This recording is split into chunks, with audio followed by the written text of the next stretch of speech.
शालेय कराटे प्रतियोगिता अंतर्गत संभाग स्तरीय प्रतियोगिता हेतु मॉडर्न इंग्लिश स्कूल में संपन्न हुई, जिसमें जिले के 3 विकास खंड के लगभग 90 प्रतिभागियों ने हिस्सा लिया, जिसमें 6वीं से लेकर 12वीं तक के जिले के अलग अलग विकास खंड से लगभग 100 छात्र छात्राओं ने हिस्सा लिया और बेहतर प्रदर्शन करने वाले 50 खिलाड़ियों का चयन आगामी होने वाले संभाग स्तरीय कराटे प्रतियोगिता के लिए किया गया, जिनके मध्य प्रतिस्पर्धा हुई और विजय खिलाड़ियों का चयन आगे संभाग स्तरीय प्रतियोगिता रायपुर के लिए चयनित हुए।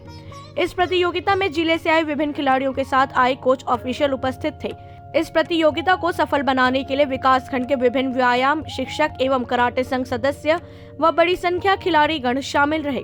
भाटापारा से अमृत साहू की रिपोर्ट।